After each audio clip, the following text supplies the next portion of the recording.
সে আমাকে এরকম ধ্বংস মনে করো প্রত্যেক দিন সে আমার কাছে আসে যায়। আমি ওকে নিষেধ করছি যে তোর বউ বাচ্চা আছে তুই আরে নিয়ে থাক, না আমারে না পাইলে ওই বলে ধ্যান করবো ত্যান করবো অনেক কথা। বাবা মার সাথে কাজিয়ে বাজিয়ে সে ঢাকা নিয়ে গেল সামনের মাসের মনে করো 8 তারিখে, সামনের মাসে 8 তারিখে নিয়ে গেছে। নিয়ে যাওয়ার পর ওখানে আমি 1 মাস 10 দিন ছিলাম। ওকে আমি বলছি যে দেখো আমার সংসার আমার ছিন্ন বিচ্ছিন্ন করে নিয়ে আসছো, আমার বাড়ি ফিরে দিও না। ওই আমার কিভাবে বাড়ি আনলো, ঢুকে পারকে বাড়ি যাও সবকিছু সাজানো, আমার এই সাজানোর সংসার এটা, তুমি সংসারে ফিরে যাও সবকিছু ঠিক হয়ে যাবে। আজকে আমি আসবে আর 22 দিন, 12 তারিখে আমি আইছি ঢাকার থেকে, 12 তারিখে আইছি। ওরা আমি পায়ে পড়ি কান্না করছি যে আমাকে তুমি, আমি যে চাকরি করি খাই তবু আমি বাড়ি যাবো না, আমার বাবা মা ভাই বোন আমার কেউ মেনে নেবে না। ওর কথা তুমি বাড়ি গেলে সবকিছু ঠিক হয়ে যাবে। এখন ওখান থেকে আসার পরেও আমাকে ভুলবে না, হ্যান ত্যান কথা শেষ নেই।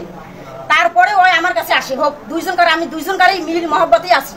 আমি বলছি যে তুমি যে এইভাবে আসো একটা বিয়ে শাদী করো, একটা মনে করো পবিত্র কাজ করো। এখন ওর কথা আমি চেয়ারম্যানই করবো, 3 বছর 4 বছর আমার ওর জন্য বলে আমাকে অপেক্ষা করতে থাকবে। আপনারা বাপ চাচারা সবাই আইছেন, একটা মেয়ে কি কোনোদিন একটা সংসার থেকে 3-4 বছর অপেক্ষা করবে বলেন আপনারা? তারপরেও আমি ধৈর্য ধরছি যে হোক দেখি ওই কি করি। আমি আমার একটা ফোন পর্যন্ত চালাইতে পারি না, আমার স্বামীর ফোন চালাই, আমার স্বামীর ফোন আমি কোথায় কথা বলবো না বলবো সেটা আমার ব্যক্তিগত ব্যাপার। ও হ্যাক করবে করে সেখানে চলে যাবে আমার ভাইকে নিয়ে, যা সে ছেলেকে ধরবে। কি খবর ওনার সাথে কথা বলো কেন? আমি কোথায় কথা বলবো না বলবো সেটা আমার পার্সোনাল বিষয়। তারপরে ওই আমার কি কয়, আমি প্রশ্ন করি যে তুমি এখানে যাও কেন? তখন আমাকে কি বলে জানেন, যে তোমার যত কাঁটা আছে শরীরে তুমি আমি সব কাঁটাগুলো দূর করবো, করে তোমাকে আমি পবিত্র হিসেবে বউ বানাবো। এখন পর্যন্ত কি আপনি ওনার বউ না? না না, আমি এখনো পর্যন্ত আমি বউ না, এভাবে আমি অবৈধভাবে থাকতেইছি। আমি বলি আপনাকে, সেটা হলো যে আপনি যে সালাউদ্দিনের সাথে যে গেছেন ঢাকায়, হ্যাঁ হ্যাঁ, ওর সাথে কি কারণে গেলেন এবং কেন গেলেন সেই বিষয়টা একটু বলবো। সে আমাকে বলছে, আমি বলছি ওই ঢাকা যে গেছে, বাড়িতে মনে করো গন্ডগোল হয়েছে, শ্বশুর মারছে, সম্বন্ধী মারছে, মারার পরে ঢাকায় চলে গেছে। ওই গেছে 5 তারিখে। আমি বললাম যে কি খবর 5 তারিখে তুমি যে গেলে ঢাকায়, কি খবর? আমি 5 তারিখে যা রুম নেবো তুমি আসবা। তা আমি বললাম যে দেখো আমার বাড়িতে ইট আনছে, সবকিছু আনছে, আমার একটা সাজানো সংসার থেকে যে তুমি আমারে নিয়ে যাইবা, কিন্তু দ্বিতীয়বার আমার কিন্তু ফেরত দিতে পারবা না। তখন ওই আমাকে কি বলছে, আমার জীবন চলে যাবে, আমি তোরে ফেরত দিব না। ভালো কথা, নিয়ে গেলি, নিয়ে যায় আজ 1 মাস 10 দিন থেকে ওই আমাকে এইভাবে চালাচ্ছে। আমি বিয়ের কথা যেই বলি সেই বাড়ি এসে, বিয়ের কথা যেই বলি সেই বাড়ি, কিন্তু আমাকে এমন জায়গায় একটা রাখছে সেখানে আমি বন্দিতা মনে। তার কারণ ওখানে আমার বাবা মা ভাই বোন কেউ নেই, আমি একা। এখন এখানে একটা ছেলের সাথে আমি কিভাবে পারি? আমি ওকে একটা কথা বলছি যে দেখো অতি চালাকের গলায় দই, অতি চালাক হইও না।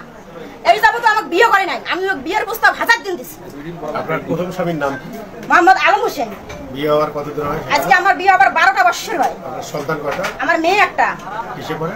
ক্লাস 6 এ পড়ে। আর ছেলে না। আর এই সম্পর্ক কতদিন থেকে? সম্পর্ক আমার 5টা মাস থেকে একটা দিন একটা রাত বাকি নেই। না না না, আপনি যে মেয়ে আছে স্বামী আছে তারপরে তার সাথে সম্পর্ক? আমি তাকে নিষেধ করছি, তারপরে আমার রেকর্ড পর্যন্ত আছে, আমি নিষেধ করছি যে আমার বউ আমার সংসার আছে সাজানো সংসার, তুমি আসিও না।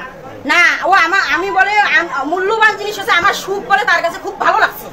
আমি ওরা জিজ্ঞেস করছি আমার সুখ যদি তোমাকে ভালো লেগেই থাকে তাহলে তুমি আমাকে বউ করে না, তোমার বউকে আমি ডিভোর্স দিতে বলবো না। তার কারণ আমিও একটা নারী, সেও একটা নারী, আমার এখানে সংসার আছে, আমার জায়গা আছে, আমি এখানে থাকবো, তুমি তোমার ওই বউর কাছে থাকবা, আমাকে ফোন খোরাকি দিবা। মানুষের দুই স্ত্রী থাকে না, আমি এই পর্যন্ত সুযোগ দিচ্ছি, আমি তবু বউ বাচ্চাকে তালাক দিতে বলি না। আপনি আপনার ওই যে স্বামী যে আছে, আগের যে স্বামী আছে, তাকে কি আপনি ডিভোর্স দিচ্ছেন? না, সে তাকে ডিভোর্স দেওয়া হয়নি। এখন আমি যে আইছি সে স্বামী বাড়ি থেকে বের হয়ে গেছে, আমাকে নিবে না। আপনার নামটা কি? আমার নাম মিস বন্নি। বাবার নাম? আবু বকর সিদ্দিক। আর আপনার প্রাক্তন স্বামীর নাম? ওই তো বললাম আলম হোসেন। গ্রাম দরিকিশিরপুর। এখনো স্বামী আছে? হ্যাঁ, কিন্তু ফিরছে না। এত আজকে 22-20 দিন। আমি তারপর আরেকটা কথা বলি, 1 মিনিট। আমি বলছি ঢাকায় থাকতে কুড়িগ্রাম হোটেলে যখন আমি আমাকে 3 দিন রাখছে একসাথে, আমি বলছি যে দেখো আমাকে বাড়ি দিও না, আমার স্বামী কিন্তু আমাকে নেবে না। আপনারা ভালো করে দেখেন, একটা মেয়ে একজনকে স্বামীর কাছ থেকে গেলে সেই স্বামীটা নেবে? কোনো দিনও নেবে না। আমি বাড়িতে আসা মাত্রই সে মোটরসাইকেল ধরে, আমার এমন বড় ট্রাক্টর ধরে সে ভাগিয়ে গেছি। আমি ফোনে কথা বলি বাড়ি এসো না, আসবে না। আপনি তো জানেন যে আপনার বিয়ে হয়েছে, মেয়ে আছে, স্বামী আছে। হ্যাঁ, ওর সাথে তাহলে আপনার সম্পর্কটা হলো কিভাবে? ওর সাথে আমার সম্পর্ক কিভাবে হলো? এখন কথা হলো আমি রাস্তায় দাঁড়িয়ে আছি, ওই গেছি, কথাটা বুঝেন। ওই আমাকে কয় কিরে তোর নাম বন্নি না, তোর সাথে আমার বিয়ের কথা ছিল। আমি কই কেমনে? তুই তো ছোটতে তোর বাবা মা আমাকে বিয়ে দিতে চাইলো। ওই তার কাছে নাম্বার নিয়েছে, নাম্বার নিয়ে ওই যে যোগাযোগ শুরু হয়েছে। আজকের পর যদি একটু যদি ফোনে মনে করো যে একটা রং নাম্বার আসলো, যদি ও বলি ওই মধ্যে ফোন চেঞ্জ, আরেকটা নতুন ঢুকবে, আরেকটা সিমে যদি গন্ডগোল আসে তখন আবার আরেকটা শুরু হবে। কোনো অভাব রাখবে না, ফোন দিতে থাকবে, চেঞ্জ করতে থাকবে সিম। আজকে কিভাবে আসছে? হ্যাঁ, আজকে কিভাবে আসছে? আমি মনে করো ঘরে আছি, আমি ফোন দিতেছি, ওর ফোন বন্ধ। আমি তো দুপুর থেকে কথা হচ্ছে না, কেন ফোন বন্ধ কেন? ওই দেখি গাছের উপর দিয়ে আইয়া বলে আছে।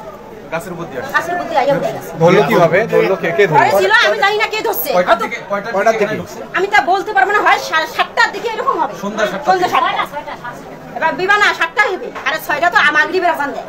যখন না ঘরে হ্যাঁ, না আমি চিল্লাচিল্লি করি নাই। ওরা যখন ঘরে আইছে আমি জানি না কে লোক দিয়ে আসলো, তখন আমার ঘরে আসি দেখি আমার ঘরে সিটকি দিল। আমি কি আচ্ছা সিটকি দিল কে? ঘরের দরজা খুলতে দেখি সব লোকজন আমাকে ধাক্কা দিয়ে ফেলে দিল। আমার ভাই আমাকে মারলো, ধাক্কা দিয়ে ফেলে দিল।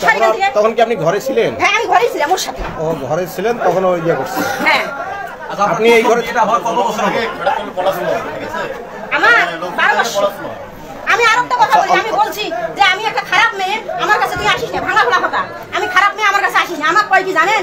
খারাপ বলতে আপনার কে খারাপ বলে? আমি বলি, আমার কথাটা আপনি শুনেন। আমি একটা খারাপ সম্পর্ক করছিলেন? আরে ভাই, আমি কথাটা বলি আপনার। আমি একটা জঘন্য মেয়ে, উনি একটা শিক্ষিত ছেলে, চাকরিজীবী ছেলে, আমার কাছে আসার দরকার আছে?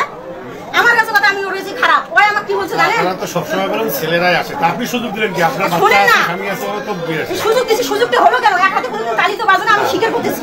এক হাতে তালি বাজে না, দুজনকার যখন মিল মহব্বত লাগে তখন এনারা যে অভিযোগ করতেছে সেটা প্রমাণিত হবে। আপনি কি ওটা মাইনে নিচ্ছেন? আপনি কি ওটা মাইনে নিচ্ছেন এনাদের অভিযোগটা? তাহলে আপনার বক্তব্য আছে না, আপনার বক্তব্য আপনি দিতে দেন। আপনার বক্তব্য কি ঘটনা, কিন্তু আপনি সেটা বলেন। হ্যাঁ, 41 আপনাকে এখানে কিভাবে নিয়ে আসলো? কোথা থেকে নিয়ে আসছে? আপনি যে পরিস্থিতির শিকার, আপনি বললেন যে আপনাকে নিয়ে আসছে, কোথা থেকে নিয়ে আসছে?